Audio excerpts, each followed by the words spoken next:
Yeah. Yeah. We're figuring out how to work this thing. This is unbelievable. It's a brave new world. Amazing. And you managed to throw the logo right over Ben's head. There we go. There you go. There you go. It's an improvement, right?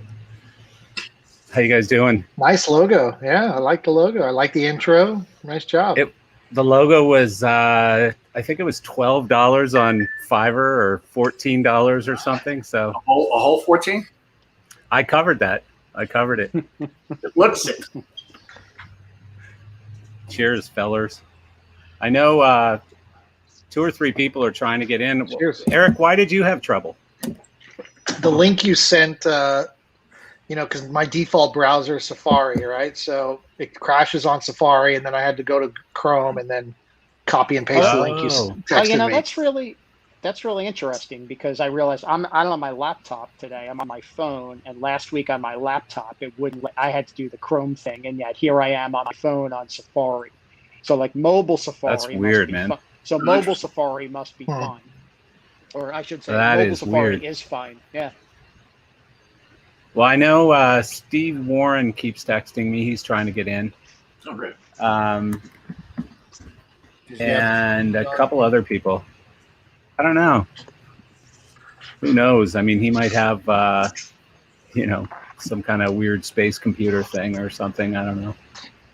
Steve Warren. So I'll talk about him before he gets here. I don't know if you guys speak to him at all, but he bought he's joined like the van life.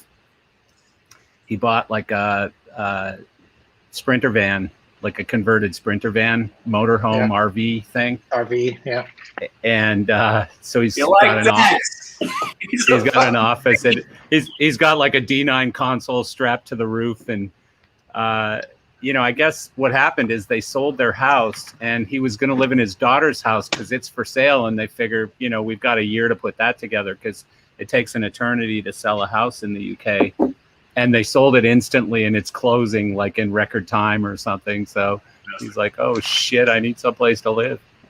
Is he so he's probably one of the travelers that's been camped out front of castle harassing the queen that we've been reading about, you think? Yeah, I guess. Just a guess. He's got his caravan out there. I was hoping to find a better pair of reading glasses, but no such luck. Yeah, he's trying to get in on Safari too. Strange. Didn't know Yeah, this. definitely on the laptop doesn't. Does that work? There you go. Oh, look at that. I Range. was able to turn the phone sideways, and it like resolved the camera itself. The technology you have at your fingertips, Ben. What a smart little thingy. We're not talking about you. We're talking about your phone, right? Correct. This is the oldest man technology conversation I've ever heard. I know, it's funny, isn't it? Thingy, my thingy. If I turn my thingy sideways, I see it bigger. This is riveting entertainment for everybody that's watching. It is I hope there's unbelievable. a lot of people watching, because we're Yeah. off to a good start this week. I have no idea if we have any viewers this time. We actually got a whole bunch and like hundreds of comments and stuff last week. It was really quite interesting. So I have no idea what's going on today. It's not telling me the same information it told me last time. Like last time it told me exactly how many viewers we had on each platform, and I don't know. Maybe I did something wrong. We're 15 months into a pandemic. We're still figuring this out. This is true. Well, I just kind of joined, the real world of Greg Jones is on. He's commenting on like YouTube or something. Greg, you're supposed to be in the other link. You're supposed to click on the StreamYard link. Greg. God damn people. Greg Jones says, "Hi guys, the audio is far better than the other format. Sounds great." Greg Jones is clearly pandering to the audio division at Harman. That's true. Yes. Is this They their probably product? own StreamYard. Yeah, is this their photo? No, it's some 18-year-old dude. I read a article about the guy. He's actually a pretty bright guy, brilliant. I really want to have an amazing talk about gear, but we ended up with all manufacturers and Bob Harmon. So, it's not. Let's do this. It's not pick on Bob Day. It's I actually wanted to. I had Robert Roth coming from Christie, Wiseman coming. Everybody said yes, and then they're not here. So, no, I mean, where the idea. I can speak. I can attest to the fact that I don't know what happened this morning, but every producer just pulled the safety off of actually signing contracts, and things are flowing, which is wonderful news for the entire insane. industry. But it's psychotic. Literally booked 4 shows this morning that we could not get an answer out of these people, and everybody all at once. I don't know if it's that country music has forged the path for the last 3 weeks and nobody's died and the lawyers are back in their pens or what, but it's really great. Yeah, I think it's actually just finally getting to the point where, common sense is prevailing and people are reading the back of the ticket and going, yeah, you know what? We're pretty well covered on this thing, I think, So, hi, Chris. Thanks for joining us. I'm sure Chris can attest to that. Chris, you were just coming in, as I was saying. For me this morning, it was like a floodgates opening for shows and contracts finally getting signed all at once. Are you seeing that as well now with your clientele? And we've lost him. All right. Well, it was a good while it lasted. Oh, no, he muted. Unmute. I just muted for a second. Oh, Sorry. No worries. Are you hearing the same thing, Chris? It's insane right now. Like, I can't even tell you, like, how hard it hit this week. Like, deals closing left and right, people confirming.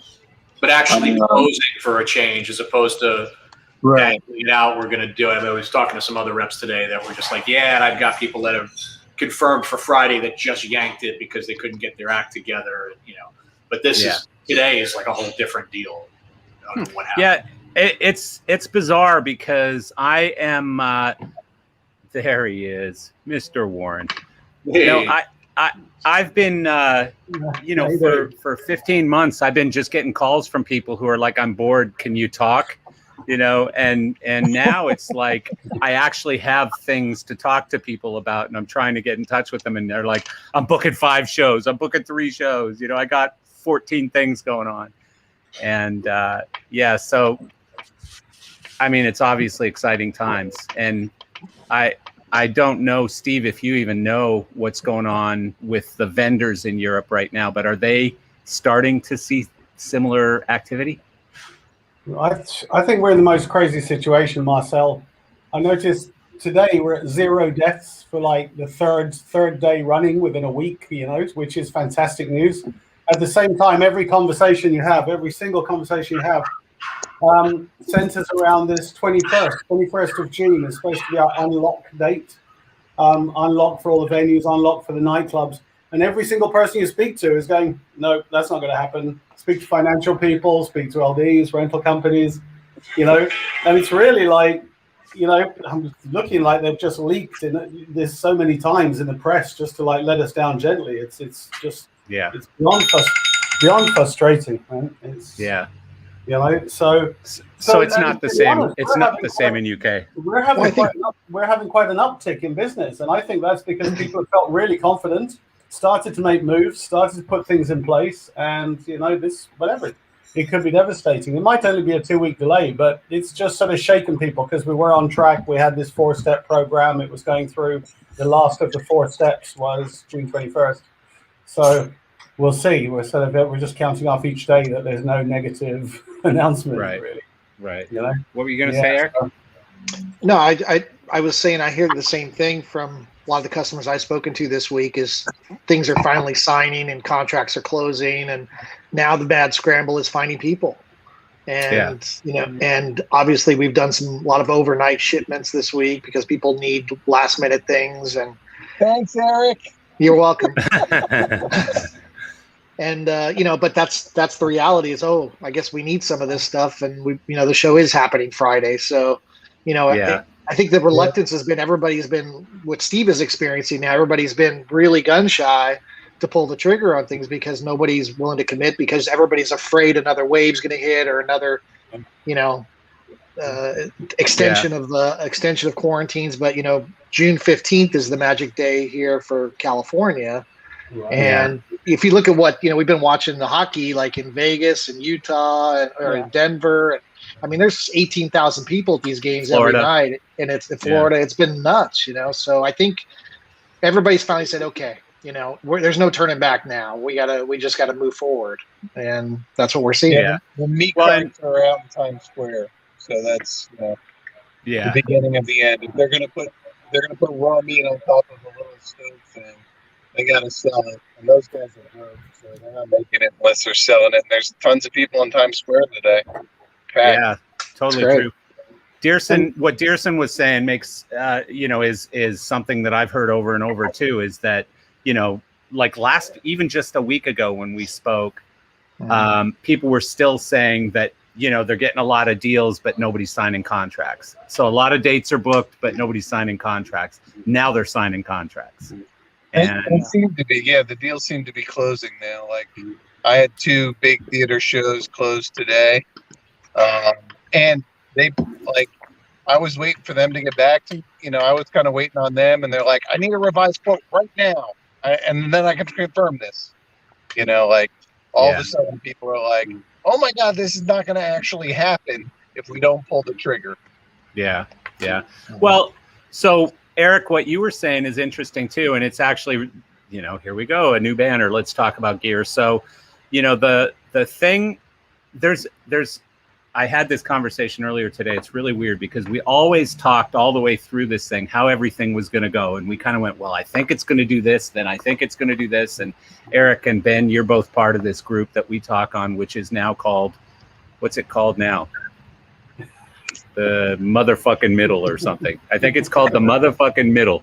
Yeah. And so that group, and that was a political thing because we had a couple people on the left and a couple people on the right. And so we called ourselves the MF in middle. And, but, we're always talking, we're kind of predicting how this is all going to happen. And we've been wrong about most things because this is just a weird living, breathing thing. And so one of the interesting things that happened regarding gear is that we always thought that, it was going to be where acts are demanding massive discounts. And acts are demanding, certain things. You got to do it with 5 people instead of 7. You got to do it with 3 trucks instead of 4. All kinds of crazy things. And what I'm hearing this week is there's none of that. Like there's no discounts being requested. I was talking to an LD who does a cruise ship, and he was told that he could only bring his ME. Him and his ME were the only 2 who could come out, and they normally brought a crew of 7. And he's like, "You want me and the ME to focus 140 lights for this for a cruise ship?" Yeah, for a cruise ship. That's funny. And but he's like, "That's just not possible. That's not physically possible. You can't do that." And so my point though is, Chris, that. What I'm hearing now is a lot of those requests for discounts are going away and people are just saying, I just want to book it. I want to make sure that you can confirm, Patrick, that you're available and that you can get your guys out there or whatever, right? I'm wondering if in the next couple weeks, we're going to start seeing premiums being charged like in a lot of other industries, not to mention the rental car when industry. Everybody runs out, that's when the premiums kick in. I mean, well, there's already some premiums that we're getting hit with, and right off the bat, the planning on trucking is insane. It's to me, what I'm seeing the most of is crew availability and trucking, and the crew availability thing is a double-edged sword because or I should say, a double-edged problem. You've got the competent crew that's available because you've had so many people in the lower ranks is probably the wrong way to phrase that, but at the lower level that went and took other jobs, and they've got a solid, steady local job that they've got used to or very comfortable with the benefits of. It's a decent pay. It may not be the same pay that they were getting, but they're not willing to leave that position just for a few days of freelance work and then have to go back on unemployment and lose their position there. And then you've got the fact that there are a lot of projects normally spaced out over the course of time that everyone's trying to jam in September right out of the gate. So you've got a lot of the same high-tier talent teams that now have to make a decision on what gig they're going to take, because they're all traditionally invited back yearly to that legacy project. And those people are also rather scared that they're now having to make a decision as to whether or not they can go back and if they're going to get the gig again next year, or are they just out this option? Because as you know, a lot of this work is cyclical, and it's relationship clients that you have over and over again each year. And I think it's going to be really difficult for a lot of people, because at some point, if you jam 8 of the biggest projects all on the same weekend at the end of September, and you've got a few of the top tier folks to choose from, what are you going to get on those other productions? Are they taking people that are not necessarily as experienced at handling those productions? The growing there's pain. going to be some debacles. Yeah. There's going to be some debacles out there. Yeah, I don't have producers. That's for sure. It's a tricky thing to navigate. Yeah. Well, it gets down to people. It gets down to people. I'm already seeing like a call this week I got from somebody doing an install, like a film guy doing a lighting install, and he had, completely misspecified his package.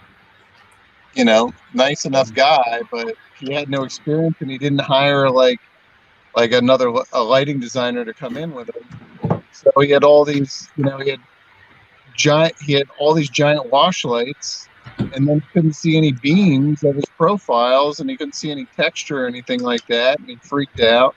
So now all of a sudden he needs, 20 texture fixtures, on site 5 minutes ago. And, they're open. That's still good news. Yeah. Yeah. It's still all good news. There's no accounting for taste and shit design, but right. And you chose the wrong stuff. Myself is, I don't gouge people. I always give them the same price, whether I'm overnighting it or I'm doing it today or tomorrow. But I tell them, like, I have to overnight this. You need to be aware. Products might not make it, Yeah. And the stress in their voice is extreme. Yeah. So, the thing is, back on gear though, so we just got a message here from Chris Asen, which I don't know why Chris isn't on our streaming group here, but he's going to save his Cobra. Yeah. He's saying that gear already is becoming, a premium. It's already in shortage. And so, me being in the used equipment business, one of the things I've seen, especially over the last few days, even with a couple people who are on this call, or at least one, is that people have maybe oversold some used gear and now are buying some of it back again. And so there's a couple of really good examples. Most lamp-based fixtures, not as much on the LED stuff, which is newer, which manufacturers are aggressively providing, of course, but some of the lamp-based stuff, but also, consoles, MA2s are really, really hot on the used market right now. And I don't know if that's because there's a shortage on the MA3s or what, or, just the price gap maybe between what's available and what's coming or something like that. But, Ben, maybe you could even answer to some of that. But the used market on MA2s right now has been pretty hot. Yeah, we're seeing again, the same thing, and I think part of it is people also, everybody. We don't have enough rental companies on this call like we did last week, but from a lot of the people we talked to, of course, one of their COVID strategies was to sell off used gear and not necessarily bring new gear in as quickly as they were selling the used gear, because again, It's been so uncertain. Just nobody knew. Nobody knew how quickly it would start, when it would start, And so I think as And you they know, were we selling heard, used gear to survive. People were selling yeah, used gear exactly. to No, survive. they Like, Absolutely. they they had needed to. to show income. It's part of the Yeah. strategy. And I so remember now people are trying to rebuy as quickly as they can. And it's new, it's used, it's everything. And everybody's stocking less stuff because they didn't know what was going on.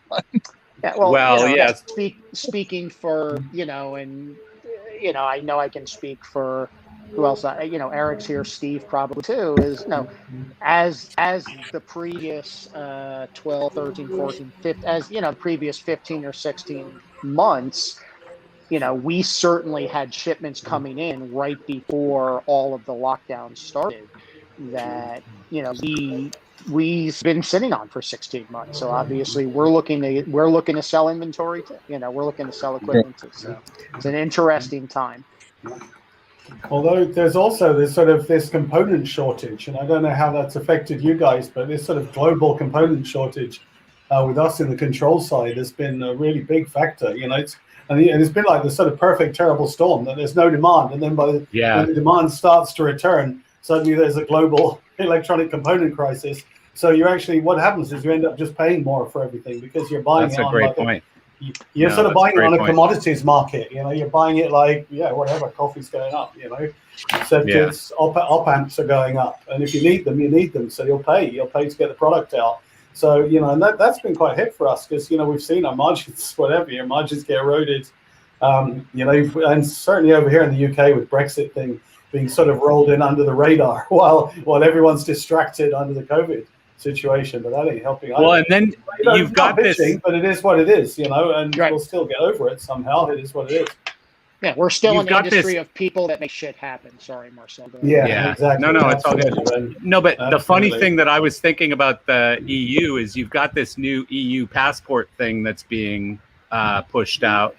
But now the UK is not part of that, which is incredible to me. It's just completely incredible to me. And this isn't a Brexit versus no Brexit statement, because I couldn't care less, to be honest.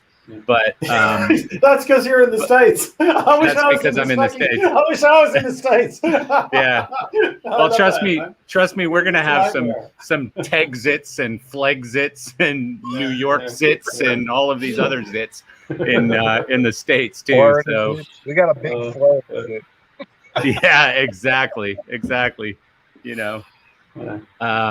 But we've got our own series of problems over here. But as you say, and it wasn't a case of bitching, and I wasn't trying to get in a Brexit bitch because I have to say, I also just open up an email and say, well, we're ahead of our target now, not ahead of our target where we were pre-COVID, but we're ahead of our revised target from COVID and from last year, and it's been great, and we've had a few months of consistently beating target, which is a real uplift for everyone in the company. We've had really a sort of interesting. Not change. I think we've always been a very open company, but when this thing hit, we decided we would have completely open weekly meetings with the entire staff, absolutely everyone from the cleaners upwards, to the programmers, and about what cash is coming in, what's going out, where the dangers are, and it's been really good. I think we've sort of really stuck together like a tight unit because of that sort of sharing information. And I think the whole industry's done that a little bit more. I think people have been a lot more frank with each other over the period, and you've been part of that, Marcel, bringing people together. But, I think that's, hopefully that'll continue because, there's a lot of bullshit that could be swiped away. But it's going to be tough times, as you say, personnel, equipment, and whatever else is thrown in. Yeah. I just put a little banner up here that says the ecosystem is basically the LD or front of house engineer, the vendor, and the manufacturer. There's obviously other people involved in that ecosystem, but I've been paying very close attention for people to misbehave at some place in that ecosystem. And I think in some sense we all have misbehaved, but for the most part, I think most companies are behaving very well because we have to. I mean, we have fiscal responsibilities to our own companies and shareholders and employees and all of those things. But, are you guys seeing all the shit that we've talked about for a year? And Patrick, you're the only designer here. Unfortunately, there were a bunch of people who committed to being here but aren't.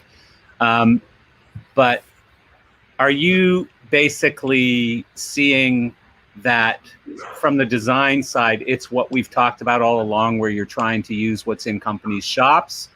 Or are you going, hey, wait a sec, this is kind of opened up a bit. I want the X product or whatever, right?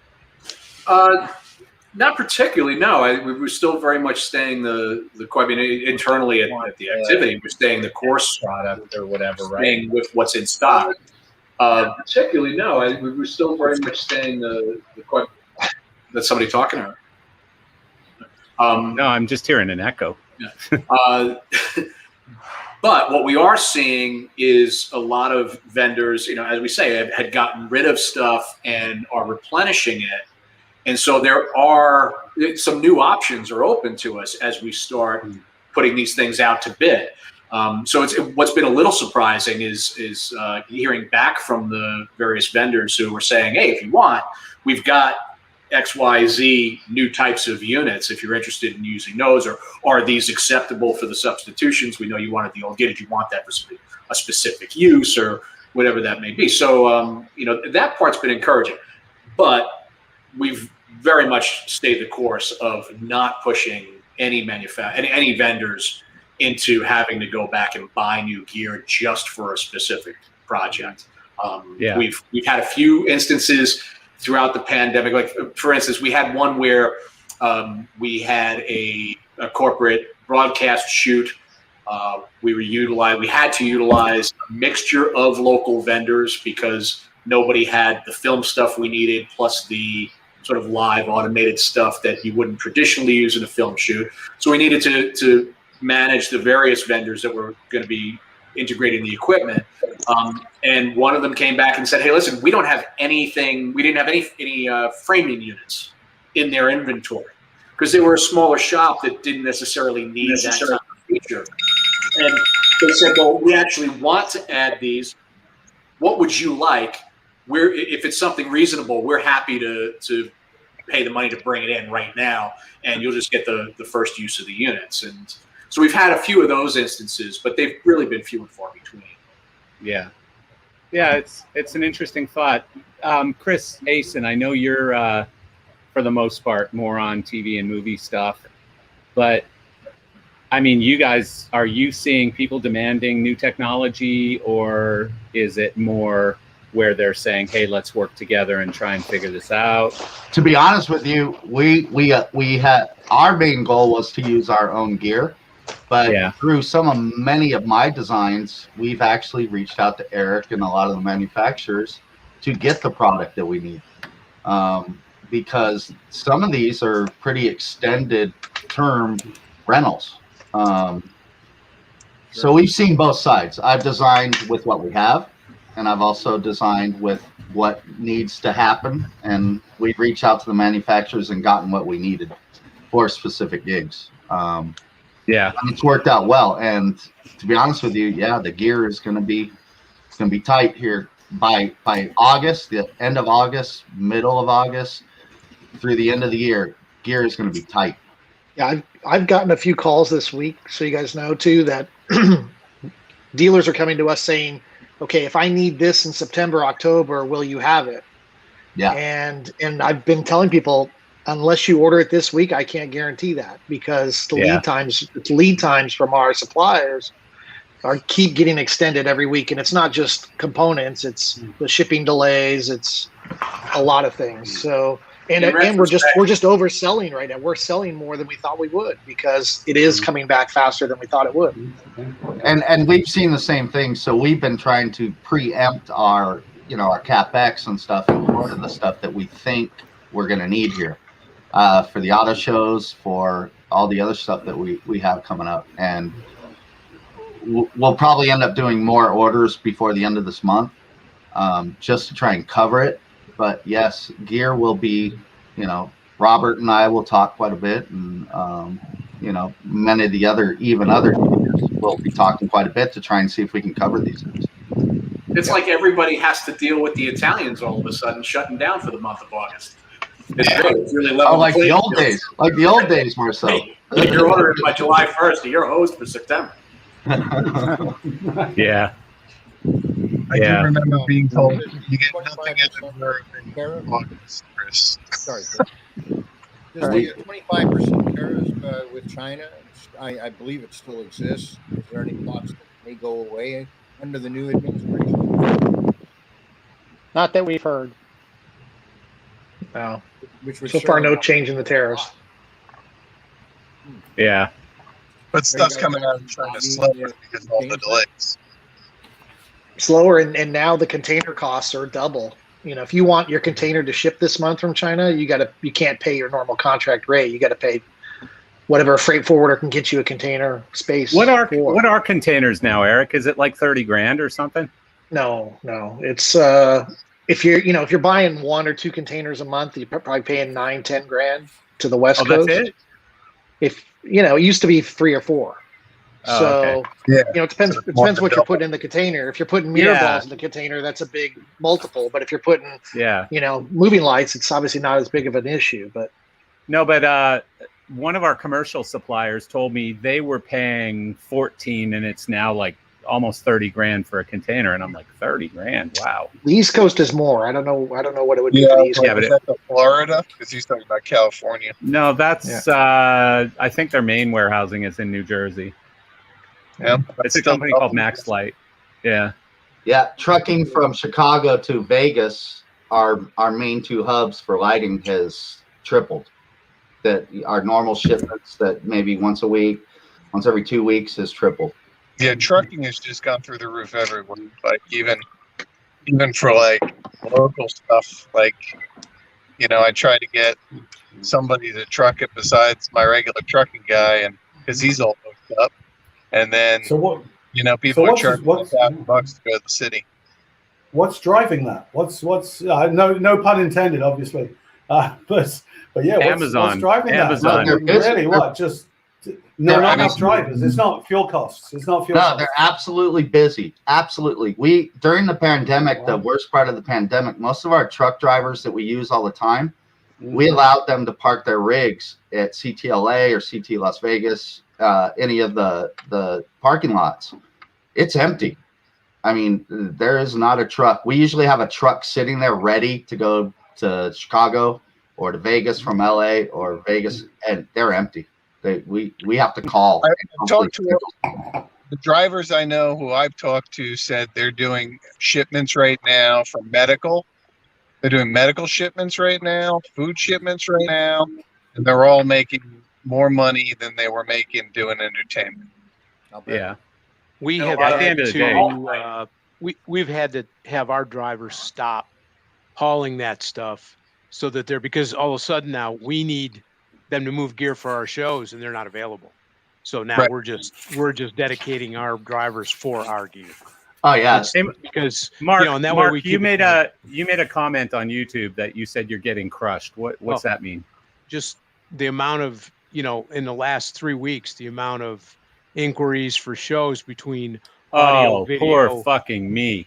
I'm just saying it went from nothing. Christ, to, Mark. That's what you're complaining about. To have. How do I mute your mic? Hang on, let me find that again. Let's hire some more sales guys. Yeah. Yeah. What good does that do? When you said getting crushed, I thought you meant like discounts or, you're not getting any deals or whatever. Yeah. We lost a tour to somebody being stupid about pricing. But I hope we don't see a bunch of that, because that's just going to be, that's, people putting something out at half of what the other 2 or 3 bids were. Come on. There's been a few of those. There's been a few of those. And the funny thing is they seem to this is evolving those so happened rapidly. Before the pandemic. You can't blame those on the pandemic. But 2 weeks ago, there were deals being quoted literally at half, tours being quoted at half. And now that seems to have changed. Like, it seems we're evolving so quickly with this thing right now. But I think it's going to even out now, though, because there's only so much gear. There's only so many venues. There's only I've heard other bands now going, no, not going to happen right now. We're pushing off to 22. Because guess there what? just aren't. Guess what? 2022 is worse. Because 22, who was it? AEG who said they've sold 150% of the tickets from 2019. They've already sold for 2022. Yeah. So, but there's no venues, or there's just there's playing a field. and there's only going to be so many dollars to go around for these kids to buy tickets. You can't buy a ticket for every show that comes to town. It's gonna, they're gonna run out of money. They used to buy tickets for every show that came to town. So Yeah, but I don't think. I think this is the volume's way higher with everybody trying to get out there right now. It seems like every venue is. The appetite's way higher too, though, Mark. Yeah, it's a weird thing. It's a very weird thing right now. It's like I never thought. Like the Porsche dealership down the road from me has 2 cars now. They're out of cars. BMW is out of cars. These people, these companies don't have any freaking expensive cars. No. What's going on? They lost people who couldn't go to Europe and spend a lot of money on vacations and that kind of stuff went out and bought badass cars. Yeah, I see more Maseratis on the road here than I've ever seen before. It's unbelievable. I just sold my Raptor back to the dealer I bought it for $20,000 more than I paid for it 3 years ago. No. So Chris, it's funny because you told me that when we were talking the other day. You said, "Hey, your F-150 is probably worth more now." So I went on. I think it was Kelly's Blue Book or whatever, KBB, and I have a 2016 F-150 Limited with like 70,000 miles on it, and I paid because I know that the dealer's a friend of mine. The guy who owns the dealership is a friend of mine. So it's a $74,000 truck or whatever. I paid 57, I think. Yeah. And it's worth 42. Yep. I'm like, you gotta be kidding me. 42. It's 5 years old and got 70 something thousand miles on it. 20 grand for a free truck for 3 years is what I just got. And That's then insane. When I stopped by Shelby to get the part for my Cobra that broke, they offered me almost $15,000 more than I paid for it 7 months ago. Well, then you're silly for not selling it. I told you that on the phone. Shut up. I want to enjoy it. I want to enjoy it now that I'm done. Enjoy the 15 grand. That's much more enjoyable. So let me tell you something interesting. Because yes, please. During COVID, we had all of our parking lots to all the venues were full of rent-a-cars because they'd never stopped at one time. And nobody had any idea where to put them. And of course, the venues were closed. And so they sold their parking lots to the Aloha Stadium, the NBC Arena, completely packed with cars. Over the time and months, they ended up selling off the cars or shipping them back to the mainland because there was just nobody renting. Now used cars are being bought rapidly because the cost of renting cars has gone up as much as $1,000 a day to rent a car. Yeah. So people have now then gone to the secondary market and they buy a car in Craigslist and sell it will be available in 1 week, and they'll sell it off for $1,000 for having it for a week. And so that's an interesting problem to have.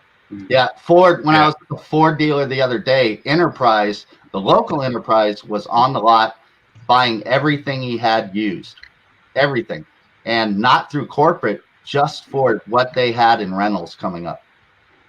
Yeah, I believe. And it cash. It didn't matter what car, didn't matter the mileage. They didn't care. They wanted it because they're renting it. It's not $35 a day anymore. It's $125 a day now.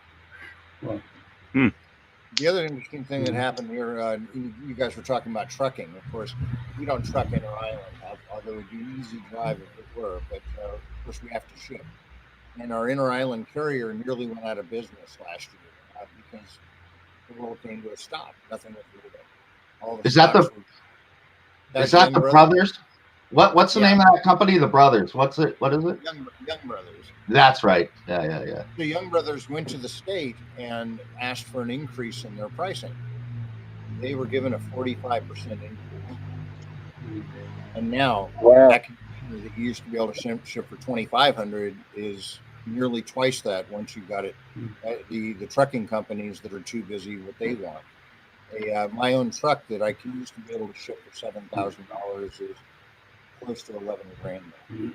And they own everything. They own all the docks. This is they also have a percentage of Aloha Airline. Oh, wow. So they actually got you on two sides.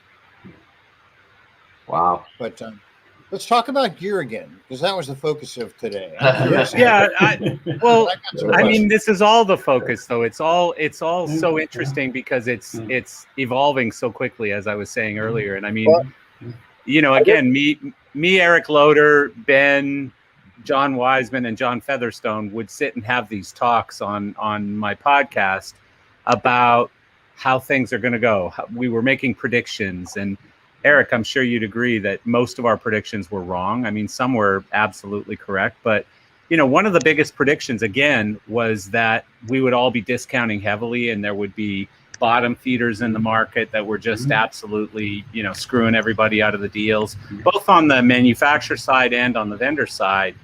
And for the most part, I haven't seen a lot of that happening. I mean, there's certainly been a little bit of misbehaving, but for the most part, you know, people have been pretty good, you know, and I think part of it's because we're all hungry. You know, we've been sitting 15 months without revenue, without shows, without stuff to do. So I don't know. It could be customer driven though too, because of the expectations as well.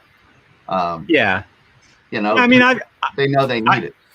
I've heard some stories already where, you know, I've heard of a couple manufacturers who have paid designers to spec specific products on some shows that they know that vendors don't have in stock. And, you know, that's something that everyone does, I think, at some stage of your business or whatever. But at the same time, that's naughty. You know, it's naughty, especially coming out of a pandemic.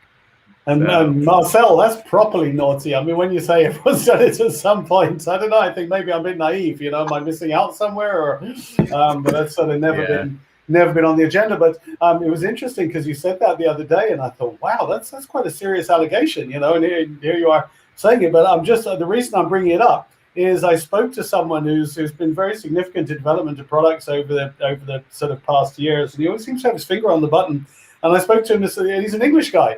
And he said exactly the same thing about the States. He said, oh, you know, this is what is going on in the States with people paying, you know, whatever, paying me. I was like, I was taken back, man. I was completely off my seat.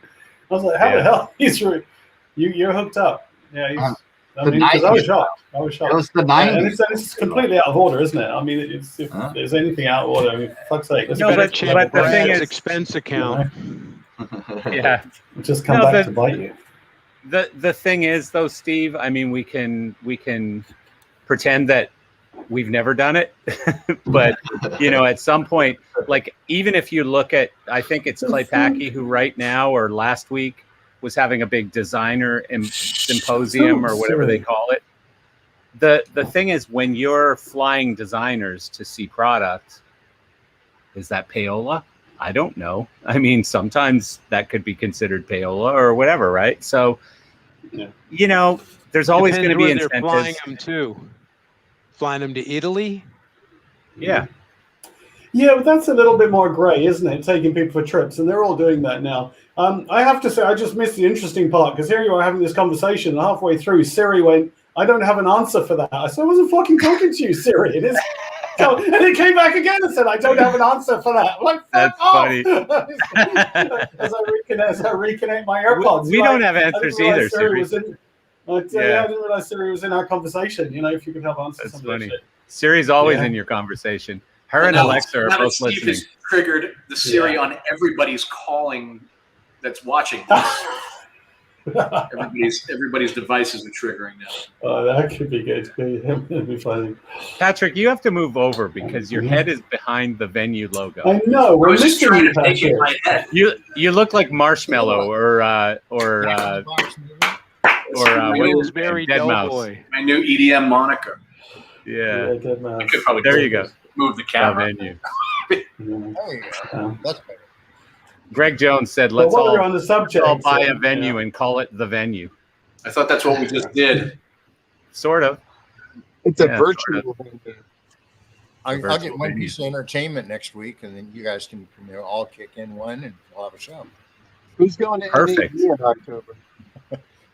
Well, in terms of gear, what are you guys seeing in terms of sales that are happening what are the more predominant products? Like Eric, out of the Elation line, what are you seeing people buying into the most these days? The desire or necessity that they're seeing? Well, it's obviously the IP rated products. Anything IP rated is pretty much selling right now. The Proteus series, our Paladins, anything in the IP PARs.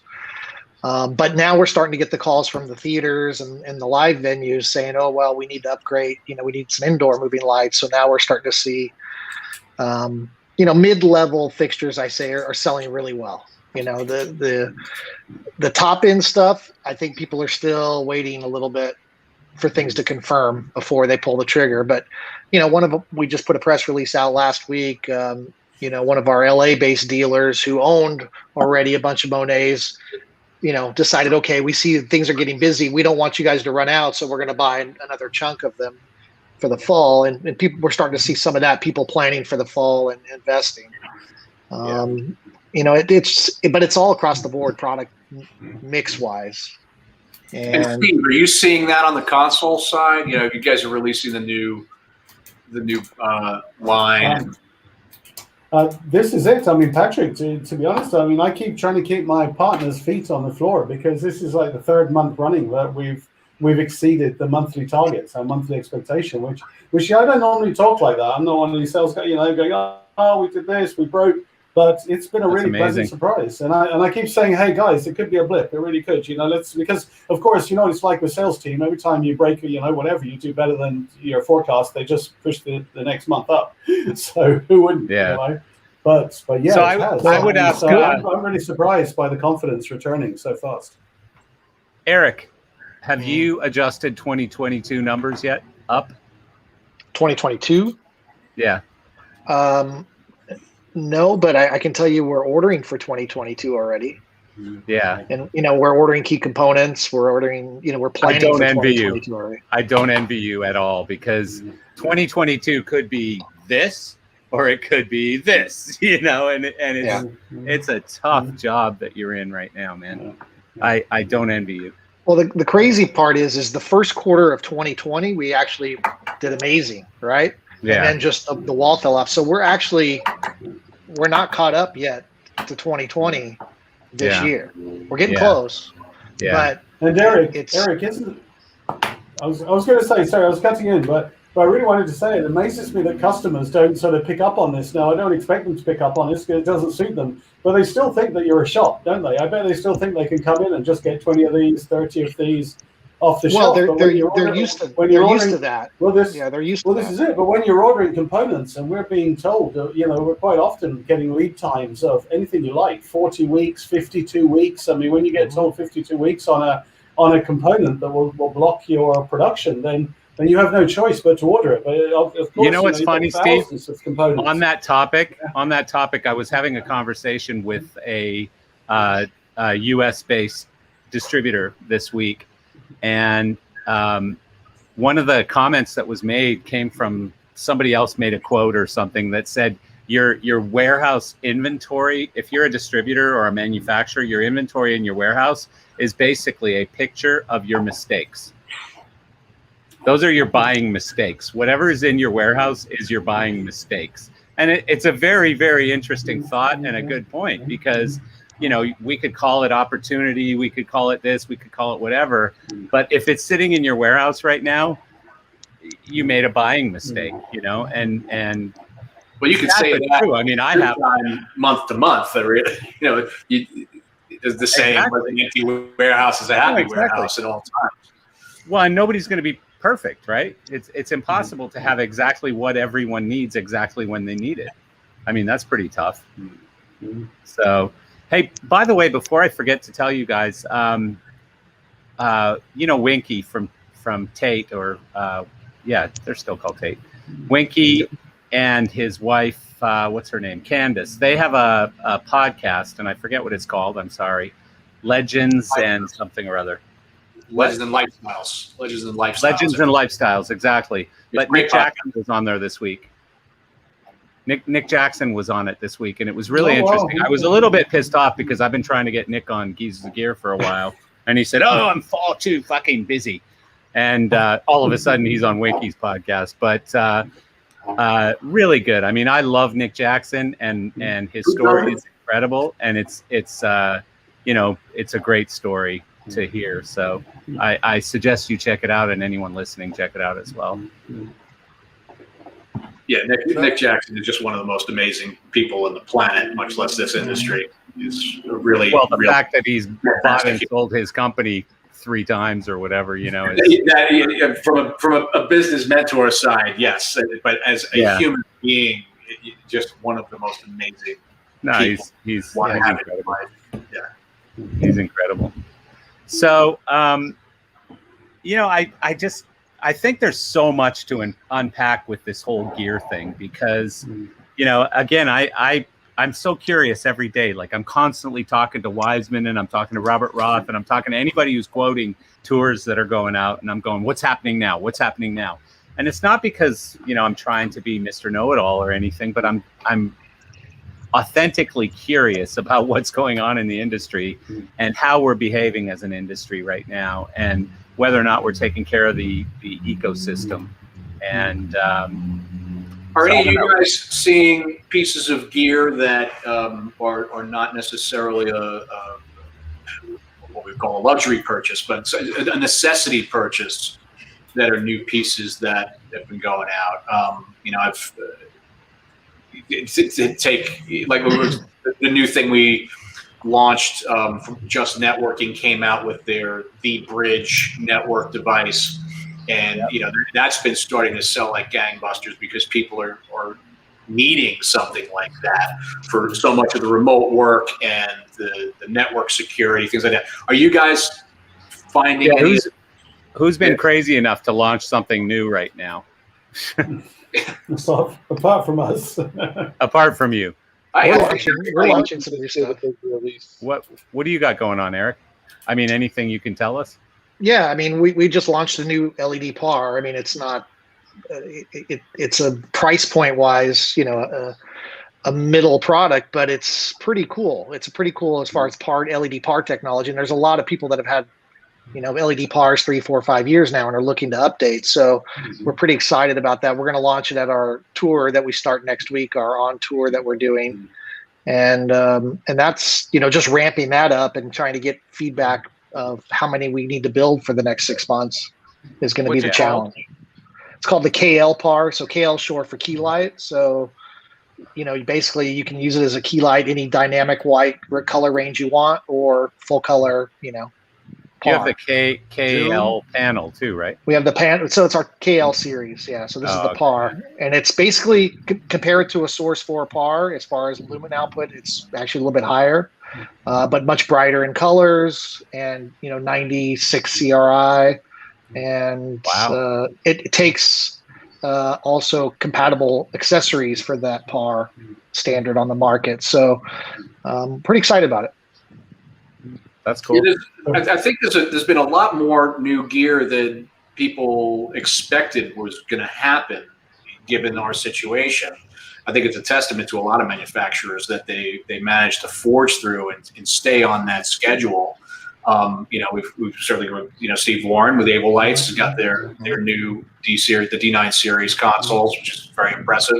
The Martin has put out at least 3 new products with their Ultra series, and then they forgive me, I forget the name of their Aura PXL. Yeah, the PXL, which reminds me of Dr. Thaddeus from Buck Rogers running around the robot. It looks really, really cool. It's neat, bright as hell, and, you know, some really good stuff there. You know, who else has put some stuff out? Yeah, I don't know. Chris, Mark Fetto, dealers on the call. Roby has some great offerings. You know, they launched the Forte, the Tetra. The new Martin Ultras are outrageous. I just did demos with those in New York a couple weeks ago, and every LD who saw them was just blown away. I got Chris, the same thing here, man. Yeah, sorry, go on, Chris. Yeah. I got a call from Chauvet the other day about new stuff. Yeah, Chauvet has a whole line of very interesting new products. Yeah, and then there was a complement of gear. just call it bad timing. That shit got launched right before the pandemic, and I think Eric can speak wholeheartedly to that. I mean, Mondrian is one of the perfect examples of it. A fantastic unit that was ready to sell, stocked, ready to go, and the floor drops out. People barely got to see it. Well, in a sense, so we have to kind of relaunch that product. We kind of had to relaunch it and get it out there. Brutal. Yeah, it is. I mean, that's it, the pre-time. But I have to say, Patrick, on the Ultra, we also had the Martin fixtures in for a demo with the Navalites in London. We had a load of designers come in. And the same, Chris, man. Just I was really surprised just how they got such a solid, positive.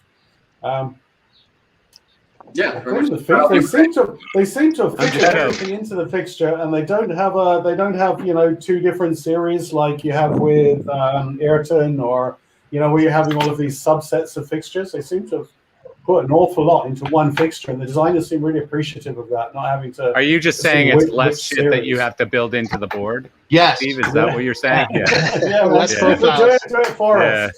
Yeah, it's only 3 lights, so we like you. We can handle that. But it's been interesting. I mean, it's a big fixture, but I thought they would be more picky. I thought they'd pull it apart, but just like Chris was saying, they had a really good reaction to it. Well, one thing that I've seen, and this is going to make me sound a little bit like New Zealand, but I think all of the manufacturers right now, Robe, Elation, Chauvet, Martin, Ayrton, they all have basically very similar stuff at the top end and in the mid-range and at the bottom end. And I think it's a very exciting time for the automated lighting business. I think it's going to be a really exciting time for the console business, because whether your company wins AVO or whether MA wins or whether somebody else wins, we're all going to get better product. Like if nothing else, you've lit a fire under the Germans to say, hey, you better get your shit together, because we've got a really kick-ass console over here, and we're gonna light you up a little bit. So. And Marcel, our industry's always been built on. Hopefully, you haven't spent the last year sitting on your butt. Well, we've all been here a long time, haven't we? And it is a long game. We look back at times. Especially you. Especially you. Exactly. Especially me. Especially you. Years. But look how Hog came in and changed things. Everyone has had their time at the top. And I think, and I'm not saying their time at the top is finished. It's just great to keep it mixed up. Keeps pushing the development forward.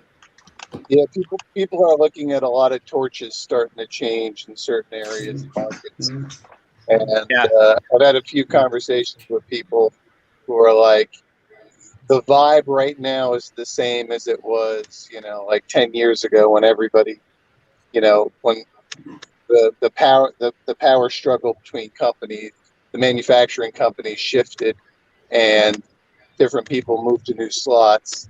I think we're going to have something similar in the rental markets too, where, whoever came out of this the best is going to have a better ability to, buy stuff and move forward and, and take care of your customers and everything else. No, you're exactly right, Chris. You're exactly right. But it is cyclical. I mean, this is a cyclical, weird business that we're in. And one day this company's on the top, and look at Verilight right now. Verilight is the only company we haven't even mentioned on this call until I just said this now. So, Verilight to me hasn't done anything during the pandemic. I haven't seen anything come out of that company. And I'm not knocking Verilight necessarily, but I haven't seen anything exciting from Verilight. I've seen exciting from Elation, exciting from Chauvet, exciting from Martin, Robe, Ayrton, all companies except Verilight. So, and the fact of the matter is, Verilight does have some offerings that had come out once again just before the pandemic hit. Right. That were very interesting, very competitive. Yeah. But the backing just doesn't seem to be there. Nobody's. I mean, I don't like to sound like a completely egotistical asshole, but if a rep doesn't call me to let me know that the new thing's out, you tend to think that that's not really an appropriate way to try and sell something to one of the guys that pushes a phenomenal amount of gear each year. That's just part of the cycle. You go after designers and you try to get it on their shows. I found out about Verilight's offerings and how good they were by accident. It's a horrible Yeah. sales strategy. Completely unethical business plan. Yeah, it's so true, huh? You know, so No, I mean- if you don't have the right people behind you doing the right thing, it doesn't matter what you got. You know, once again, it's Yeah. all about the people. Yeah. Yeah. Now, and it's interesting, you know, Patrick, I had a conversation like 2 years ago. They were starting to look for reps and looking for people. And I had made a bunch of suggestions to them for people. And they didn't hire any of them. All they did was hire guys who were, as you were saying before, you know, not at the upper levels. And, you know, I mean, that's And you they're know, really nice guys, but they're just not hungry, or they're just whether they're not hungry, don't have the contacts, don't have the ambition to start reaching out, or they just think that they're being kind by not bothering you. I just don't understand it. You know, where I've got Right. other guys who are just up my ass with a neck light every 5 minutes with, you know, whatever new bolt they're sticking on the thing. But they've got my attention about, you know, they're showing it to them. that's their job. They should be good. I've got some questions just about future thoughts. I mean, quickly, it seems like most of the LED manufacturers with moving lights have gone to white source with subtractive mixing.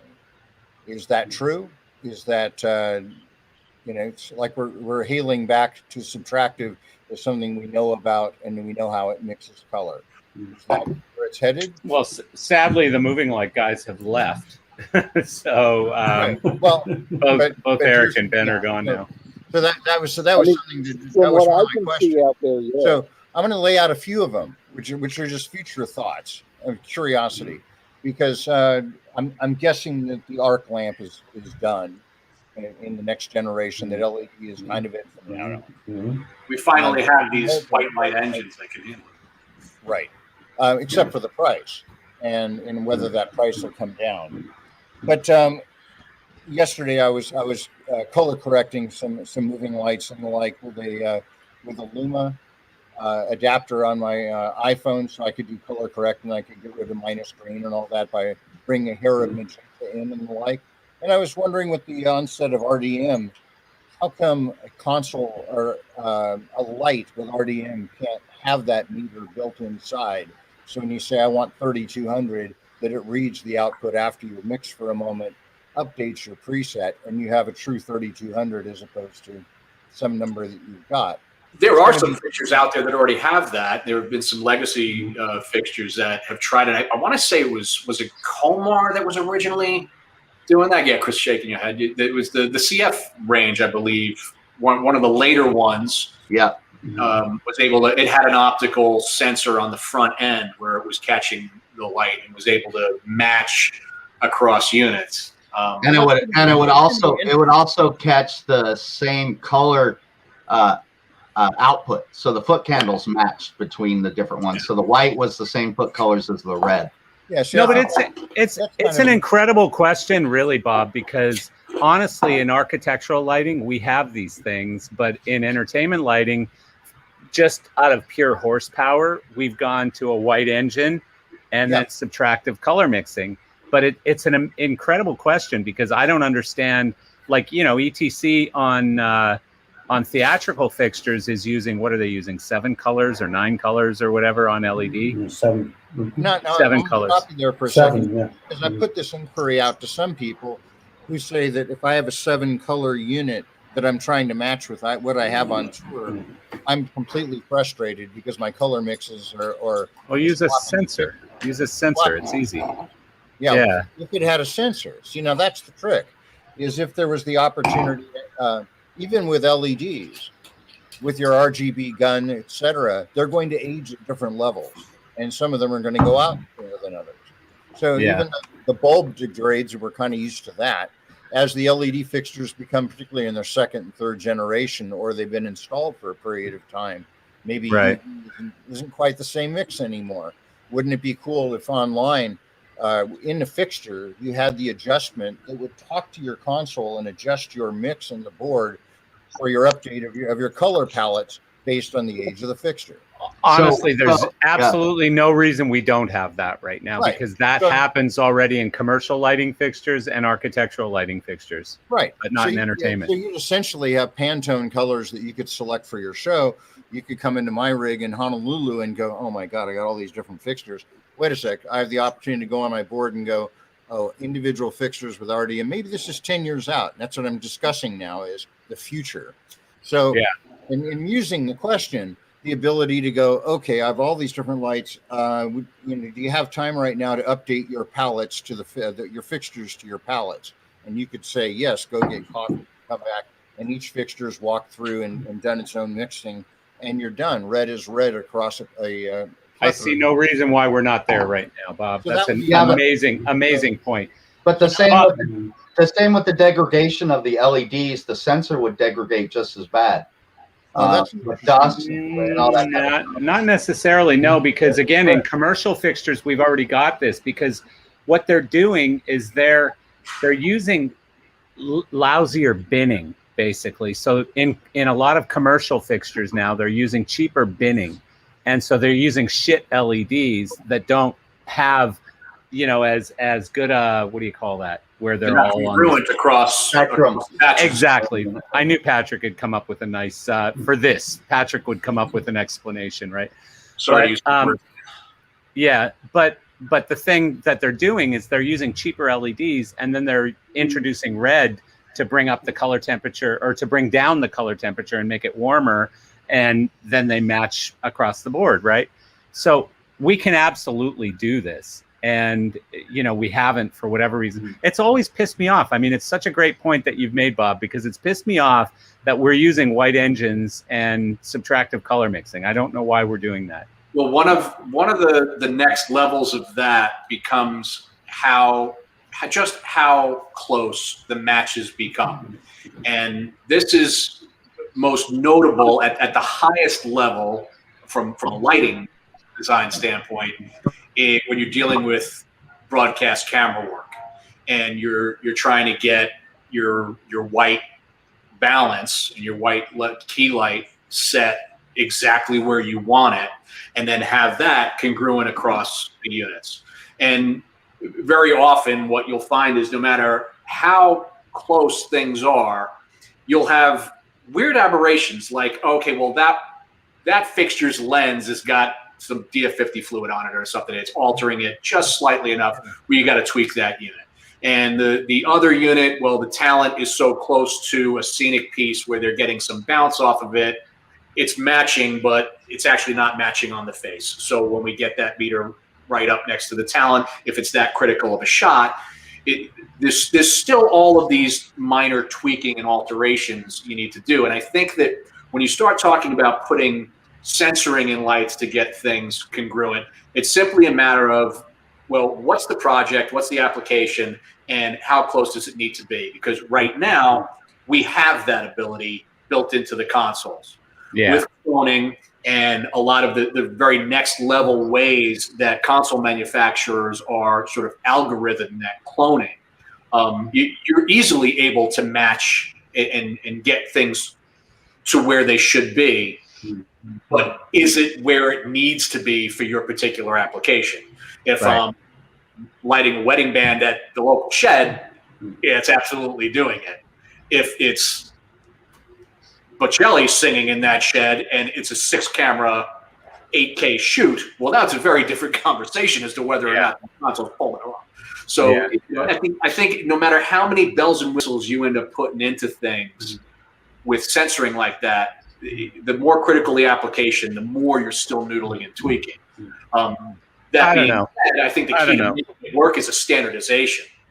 Because I think, Bob, what you're saying is you want to be able to do that across different manufacturers, and who is the one that does the calculation at that point? Well, you need the that's what I'm sensor, saying. and you need the console to do it, and then you need Let's talk about that. When you did color scrollers or mixing of follow spots, even some people made very, very elaborate pages of, hey, this mix will give you that Lee color. And everything was matched back to Roscoline and things that we knew, but nobody knows that anymore. So is it time for the Pantone of moving lights the selection of color that can be something that is repeatable in certain places. Now, it doesn't mean you're not going to have a hue that you need for a show, but if that could be something that is repeatable, that's. Well, but I think Well, that's no, but what if I just select the green that I want and then Correct. send that all to the lights, just like you do, when you point at your screen and say, I want that color right there, and it makes whatever you're doing that color, right? Correct. I don't see this as being terribly difficult. No, I think it's a But I'm- fantastic example. But every time I pick, a 181 Congo blue, and apply that out of the desk to the different fixtures, I get 6 different shades of blue. None of them are hitting Congo. No, but this is a different, And yeah, across units because of all the aberrations in them. right. It just right. gets you in the ballpark. You're gonna have to- Exactly, Patrick. I think it's going to be best you can with the physical optics, and as you say, things like smoke fluid in the air, that all the different variables that exist. Yeah, physics phones you every time. It just sucks.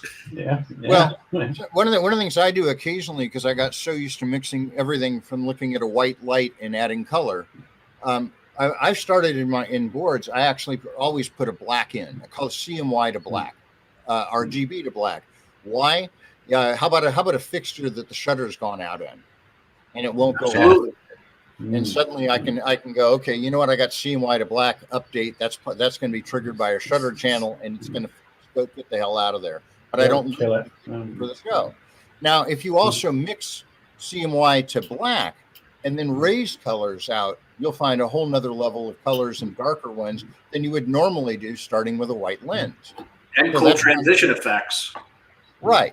So you actually get another class of color.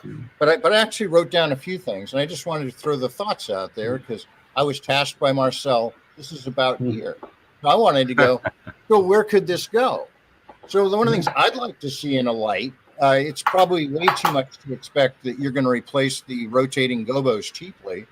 But I would love to be able to, I can put a CD in an old CD player, inject static gobos into any given moving light. As easy as going, okay, I would like aerials, and they go in and they go into the unit, and I've got this really cool set of aerials. Oh, I need something where I don't have shutters in this, but I just want maybe some pill-sized shuttering of it. You mean like a digital fixture? Wasn't that Well, this is it. I mean, Didn't they come out with go Emerald? to? You can Isn't that really what we're waiting that's for? my next questions, but stick with this one for a minute. Yeah. If you could Yeah. simply have like a what were the old machines Viewmasters that we used to sit there and go, why can't you make it simply a disc like a CD that you burn at home, a set of cool gobos for a given show, go up to the unit, and it goes takes it in, and you've got a set of static gobos. It doesn't cost shit to put in, other than it falls into place. Folks, this man is crazy. He's obviously been too high in the mountains, drinking pineapple juice and Kona I'd like to coffee. hear Fairlight tried This to man do is that crazy. Years I think and it's- years yeah, ago. that was the Fairlight dig- tried to do that's- those digital the gobos DL2. years ago. That's a Yeah. DL2. Well, So- yeah, but there was. I mean, that's been tried, but it was never bright enough. They, Yeah. they Well, couldn't let's do say, it. come on, but Bob, so so is- different things. You're But talking isn't it to the case some technologies come out too early? Yeah, sorry, sorry, Bob. let me That's finish. true. When, That's true. when I first had an LED Leica, one of the things they said is you can print your own gobos, and you could. Mhm. Didn't come out particularly well, but you could, and you could put it in a gobo holder, and you could make some of your own stuff. So why can't you do that with a moving light with an LED white engine now? And if that's Because the that LED white easier- engine is so freaking bright that it'll burn a hole right through Yeah, the. it's still pretty you know. hot. Yeah. There's All a right. phenomenal amount of You heat that can't comes out of change physics. I mean, these things are up to 900, 1,000 watts. Okay, Yeah. it's like a par can now. Yeah. All right. In order to get that kind of output, the physics can't change. You So still then- have Yeah. to have that All kind right, of. that so kind of I'll power. abandon that one. I've got a little bit of traction with my color mix. Now my question is going back to your DL3 question. How come with laser projectors that are now getting 10K and they're phenomenally small, how come we haven't seen the resurgence of the video moving light? Well, Well, because some of those companies started making yokes, not moving lights anymore. Like Zap, they make a moving yoke fixture. Yeah, but So you they're, can put whatever. they're- You can put they're whatever. prohibitively expensive. and I can buy. Yeah, that's the problem. There's your answer. They're prohibitively expensive. That's your answer. No, That's your question and your answer all in one. No, it's not, because it's think one of a $10,000 machine. I'm pretty sure you can get a key from Solitech right about now. Patrick, what? It also becomes control. I think that's what Patrick was going to start at. No, actually, I think the reason that we haven't seen this is very much akin to why some of the earlier attempts were not as successful as we thought they would be. One of the biggest challenges that was faced in the earlier days of using the DLP technology to create the light pipes and various engines to output this in a digital format was the cost of purchasing that technology. So that basically the lamp and imaging source technology. When a company goes to buy those for video projectors, they tend to put in purchase orders for phenomenal amounts of that technology. And a moving light company is not necessarily at a financial level and distribution level that they can commit to the amount to get the appropriate terms that make it financially viable. So when we saw those initial things like fixtures like the Icon M is a perfect example using that technology. There weren't a lot in existence. It was a very experimental fixture. That they made an investment, a phenomenal one, as I understand it. And I think that there were only a total of 36 or 48 fixtures. I mean, it was blazing a new trail, very much akin to the VL1 days. When Showtech was putting it together, it just cost too much, and they weren't at a point where it was truly viable to mass produce these things. And God forbid you lose your ability to purchase that part for whatever reason, and that deal goes sideways. You've got a lot of eggs in a basket that nobody else can provide for you. Yeah. So it becomes a very slippery slope of financial investment. You keep diving into that. No, you're absolutely right. Let me continue this for a second, because you can buy a laser projector that outputs 10K and it retails for about 12, and it wholesales at 9 or better, depending on the number of units you're selling. Now somebody else has. Now you've replaced all the components inside the pan and tilt. When you're comparing this to fixtures that are retailing at 18,000, it's starting to become viable. I think that in current days, the ability to do that is becoming more financially viable, certainly as the price of technology drops. Obviously, these technologies are becoming more available. The fact that we're able to make these current white light LED engines at the output power and cost that they're capable of doing today, I think is a testament of that. We saw GLP putting out, some of the very first white light engine units years ago. I mean, a decade ago, we were looking at it going, that's the wave of the future. That's fantastic. I love that these guys are trailblazing it. I think they're going to lose their ass because it's not bright enough and they're just ahead of their time on this. And it's going to work with nightclub, but I can't put it 40 feet up in a rig and have it read. It's an inappropriate. Well, Patrick, the thing is, DL1s are selling for like $600 or $500 or whatever, if you can even get it. DL2s, maybe a couple grand. DL3s, maybe $3,000 or whatever, right? Like these were fixtures that were $20,000 each at some point, right? So it's a challenging market, but this is an interesting angle and direction you're going, Bob, because I know at the end of most of the podcasts that I do, I always ask people, what's one thing that hasn't been invented that you'd like to see invented? And one of the answers, and I'll throw this one out there because I know I'm interrupting you, Bob, but I'll get you thinking now instead of talking. One of the answers that I got was bending light. I'd like to be able to bend light. If you're offering me anything, like I just can ask for something, I want to bend light.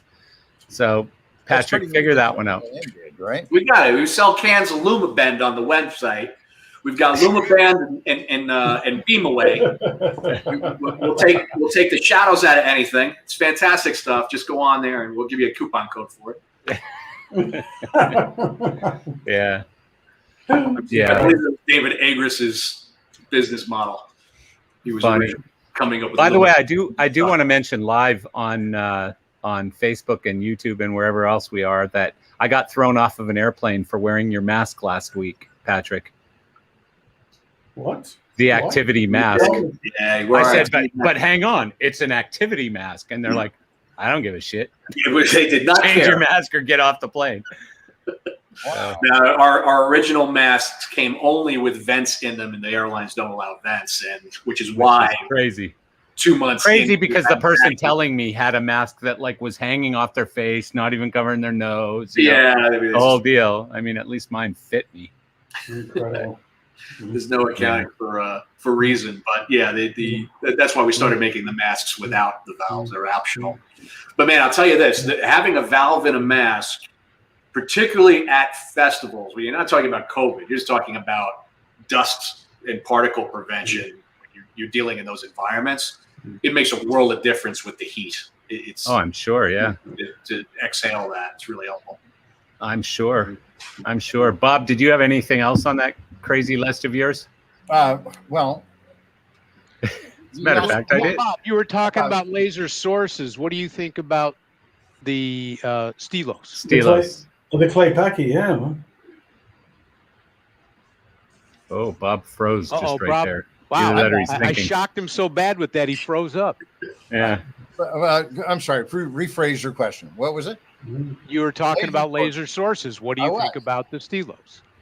I think the Stelos is kind of amazing, and it made me think about the fact that these laser projectors are now small. Next week, I think it's pretty amazing too. We bought some. We're one of the few companies that actually own them in the U.S. You and Christy, I think, are the only two in the U.S. Yeah, we Yeah. got some. I'm involved with the You're Van Christy. Gogh. You guys heard of the Van Gogh exhibition, projection Mhm. exhibition? And so we're involved with that, and they're bringing over 32 10K, laser projectors, and it all comes together in like a composite. Kind of reminds you of the collage thing that the DL2s and 3s did, but at the same time, it's far more sophisticated, and that makes you just have to wonder. Now that it has this output and these projectors are so small, where's the thing that's going to go? Oh shit, the game's changed again. Yeah, but the problem is, as soon as you take it out of the moving or out of the projector world and put it in the moving light world, even if it's the same freaking video projector and you're pointing it at an audience, they go crazy, and you gotta The have FDA. you gotta have the variants and all this bullshit. I mean, that's one thing where I hate to say it, but Europe's way ahead of us on that We're the one. only where country. We're the only country where that it's so has to happen. stupid. It's so completely stupid. I mean, when a Sharpie could blind someone and burn a hole in your retina, but you know, a 50-watt laser, you can't scan it over an audience or whatever. I mean, it's just stupid. Yeah. All right. Stupid. Yeah. So But anyways, So, do you think there's more use for that? I mean, I'm not sure how big they Uh-oh. can get that. Is he? what the hell has Bob Show and got tell going time. on here? I, This is frightening. Looks like we're cooking up meth. Yeah, it's like Frankenstein, some Frankenstein thing. This Yeah, is Meth your light. projector. Still. That's the new light, the So meth you light. asked me for tech, right? This is gear. So I decided Yeah. I'd like back to the 1800s. And Marcel, are you able to make Bob Fuller? Oh yeah. 1 second. Sorry, I should have been on People top. watching this should be able to My see. bad. My bad. right, okay. So if you look at this machine, this is really cool. And now, if you notice, there's a crank on the front. You see that there? Now Yes. you'll also notice that there's a band. That means that when you crank, it's going to turn one piece of glass. Okay. However, in the backside, there's another band, and you see that it's crossed. What does that mean? That means this. Now you have two discs, and they're going to move in opposite directions when you crank. Okay.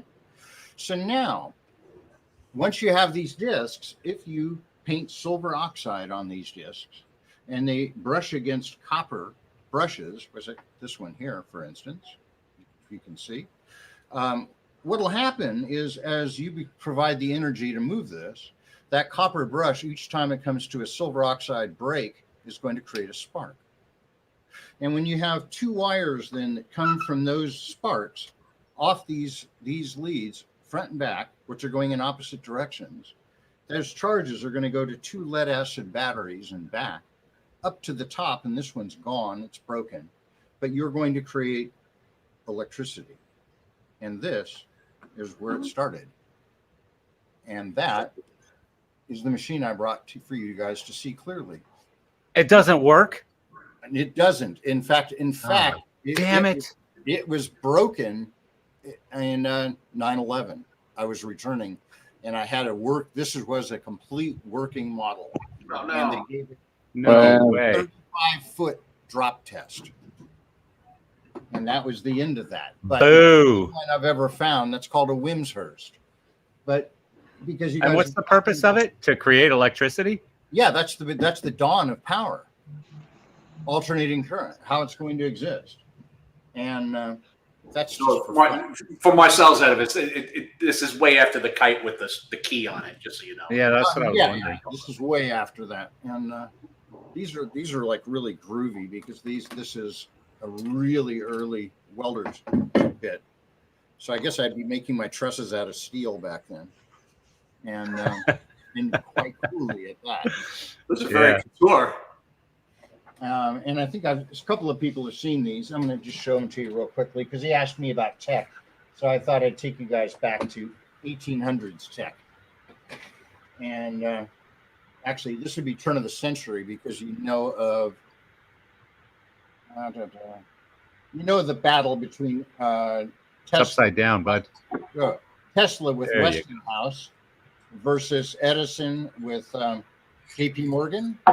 JP Morgan and Edison were pushing DC power versus AC power. And that is a DC power meet. Oh, that's crazy. So you actually have a, that would be your Looks sense like my first for alarm positive. clock. And this is this is a 120 volt and this is a 10 volt. So that you can check DC power that's coming through your place as run by Edison. Yeah. Is that where the term the shocker came from? Just kidding. And just the last thing, and I've showed this before. This is a Tesla generator, pocket generator. That's beautiful. It's enough to power an Apple Watch. So That's so cool. That's amazing. it's the great old tech, if you will. Such You good can't stuff. know, and you can't know where you're going to unless you know where you've been. Well, guys, I think we beat the hell out of the gear topic, and it is time to go. So I See you, appreciate everybody. appreciate you all joining in today. We got Good loads and morning. loads of people following, so that's exciting. Wow. It's been great to be Thanks, part of all. it, huh? Have a great Thank one, you. man. You guys, Great week. thank you. Take care. Bye-bye. Thanks, guys. Cheers. Bye. Aloha, Bob. Bye.